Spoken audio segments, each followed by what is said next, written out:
আসসালামু আলাইকুম। মিজান আশিরের পক্ষ থেকে আপনাদের সকলকে অভিনন্দন। বন্ধুরা, আমি আপনাদের সামনে এই মুহূর্তে ছোট্ট একটি ভিডিও নিয়ে উপস্থাপন করব। সেটি হচ্ছে এক্সেল ফাইলে কিভাবে টোটাল এবং সাব টোটাল, এভারেজ এবং কাউন্ট কিভাবে সহজে বের করা যায় সেটি। অনেক সময় আমাদের এক্সেলে বিশাল ডাটা থাকে, সেই ডাটা থেকে যদি বিষয় ভিত্তিক বা নাম ভিত্তিক যদি আমরা সাব টোটাল বের করতে পারি খুব সহজে, তাহলে তো খুবই ভালো হয়। সেই কাজটি করে রাখার জন্য আমি এক্সেল ফাইল তৈরি করে রেখেছি। আপনারা দেখতে পাচ্ছেন সিরিয়াল নেম, নাম, first quarter, second quarter, third quarter, fourth quarter এবং প্রত্যেকের নামের পাশে টোটাল এই ঘরের যোগফলটা এখানে দেওয়া আছে।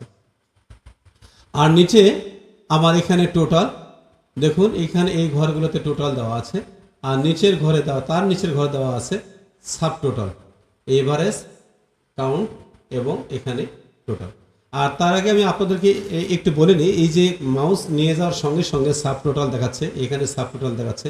এটি আসে এইভাবে, মাউসটা ক্লিক করার পরে যদি আমি এটি ডিলিট করে দিই, ডিলিট করে দেওয়ার পরে এখানে ইনসার্ট কমেন্ট, সাব টোটাল, এটি আপনার মধ্যে সাইজ করে নিন। এটি রাখার উদ্দেশ্য হলো যে কোন কলামে কি শো করছে। এখানে সাব টোটাল, এখানে মাউস নিয়ে যাওয়ার সঙ্গে সঙ্গে এখানেও তাই, এখানে এভারেজ, এখানে কাউন্ট। তো দেখুন এখানে সাব টোটাল কিভাবে, মাউসটা ক্লিক করলাম, ক্লিক করার পর এখানে দেখতে পাচ্ছেন যে এই যে sub total first bracket 109, function হচ্ছে 109, আর C2 আর C19 এটি হচ্ছে ডাটার সীমা C2 থেকে C19 পর্যন্ত এইভাবে এখানে শো করছে। তো এইটি আমি আবার ডিলিট করে দিলাম। কীভাবে লিখলাম, ইকুয়াল সাব টোটাল লিখতে চলে আসলো, ডাবল ক্লিক, ফার্স্ট ব্র্যাকেট। এবার দেখুন এইখানে কিছু লেখার আগেই ফাংশন নাম কিন্তু চলে আসছে, নিচে 109, ডাবল ক্লিক। এবারে চাচ্ছে, দেখুন এখানে লেখা আছে ফাংশন নাম, কমা, রেফারেন্স 1, অর্থাৎ কমা তো দিলাম। এখন কমা দেওয়ার পর কী করব, আমার রেফারেন্স কোন জায়গা থেকে শুরু, এখান থেকে শুরু করে এই পর্যন্ত ডাটা, রেফারেন্স টু শেষ ডাটা। ওকে, এখানেও সাব টোটাল একই নিয়ম, এখানে 9 আর 109 ক্ষেত্রে একই সাব টোটাল আসে, সাম আসে। তো এখানে দেখুন এই 9 ক্ষেত্রে আমি অনুরোধ করব, বেশিরভাগই আপনারা যখন সাব টোটাল সাম বের করবেন তখন 109 ব্যবহার করবেন। এখানে সেই এভারেজের ক্ষেত্রে কি আছে, একইভাবে 1, আমি ডিলিট করে দিই,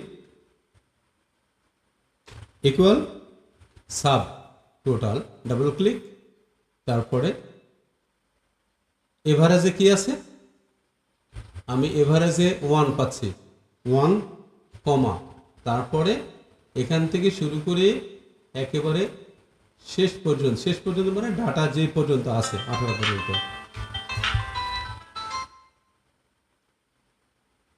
অনুরূপভাবে এখানে দেখতে পাচ্ছেন 3 আছে, কি আসলে কি আছে, কাউন্ট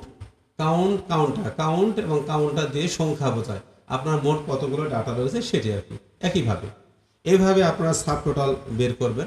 আমার মনে হয় যে এই সাব টোটাল, এই কমান্ডগুলো ব্যবহার করলে আপনাদের যে কোনো লম্বা বা বড় ডাটার ক্ষেত্রে খুব সহজেই নাম ভিত্তিক বা বিষয়, একটি নির্দিষ্ট বিষয় ভিত্তিক সাব টোটাল, এভারেজ, কাউন্ট বের হবে। এখানে দেখুন আমি ফিল্টার করব, এখানে ফিল্টার করতে এসে যদি আমি ধরি মিন্টু 1, মিন্টু 2, দুইজনের ক্ষেত্রে ধরলাম, তাহলে দেখুন দুইজন, মোট টোটাল আসবে 248 টাকা, আর গড় আসছে এভারেজ 124 টাকা, কাউন্ট আসছে 102 টাকা, কাউন্ট আসছে দুইজন। আবার যদি আমি এখানে এই টিক চিহ্নটি উঠিয়ে দিলাম, আমি ইচ্ছা মতো কয়েকটা বেছে নিলাম, ফিল্টার করলাম, দেখুন 515 টাকা টোটাল আসছে, এভারেজ আসছে 128 টাকা, ওই একই ফর্মুলা ব্যবহার করে। তারপরে কাউন্ট আসছে 4টি। এইভাবে সাব টোটাল ফাংশনটি আমরা বিভিন্ন ক্ষেত্রে তথ্য বের করতে পারি। আশা রাখি আপনারা সকলে বুঝতে পেরেছেন। তো বন্ধুরা, এতক্ষণ সঙ্গে থাকার জন্য অসংখ্য ধন্যবাদ।